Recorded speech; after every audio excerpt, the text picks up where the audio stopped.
लोकलमधील वादाचं सत्र काही थांबत नाहीये। लोकल ट्रेनमधील वादाची आणखीन एक घटना समोर आलेली आहे। लोकल ट्रेनमध्ये सीटवरून झालेल्या वादातून महिला प्रवाशांवर थेट पेपर स्प्रेचा मारा करण्याची घटना घडलेली आहे। या घटनेमुळे लोकलच्या डब्यात भीती आणि गोंधळाचं वातावरण निर्माण झालं होतं।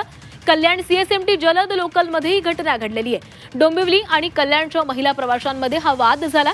दरम्यान पोलिसांच्या मध्यस्थीनंतर हा वाद मिटलेला आहे। त्यामुळे या प्रकरणी कोणतीही पोलीस तक्रार दाखल करण्यात आली नाहीये।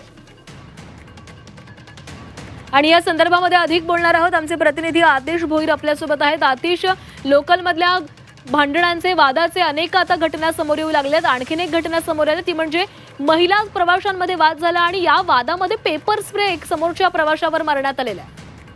हो, नक्कीच काल ही सकाळची घटना आहे। कल्याण डोंबिवलीच्या दरम्यान जे आहे महिलांचा वाद झालेला आहे। त्याच्यामध्ये सीटवरती बसण्यावरून हा वाद झालेला आहे। सीट का मिळत नाहीये कारण की डोंबिवलीवरून बरेचसे ज्या महिला आहेत त्या कल्याणकडे रिटर्न येतात आणि कल्याणच्या महिलांना जे आहेत ते जागा मिळत नाहीयेत। असे बरेचसे प्रकार जे होत आहेत। त्यामुळे जी महिला होती तिने पेपर स्प्रे आहे त्या महिलेच्या मारल्यामुळे दोघांमध्ये प्रचंड वाद झाला। 2 दिवसापूर्वी सुद्धा कल्याण आणि ठाकुरे दरम्यान एका मुलाचा आहे त्या दोघांवरती हल्ला देखील करण्यात आलेला की दिवसांदिवस जे आहे ते बसण्यावरनं जे आहे सीटवर बसण्यावर वाद होत आहेत। त्यामुळे नागरिकांमध्ये संताप आहे, त्यात पण भीतीचे वातावरण देखील आहे।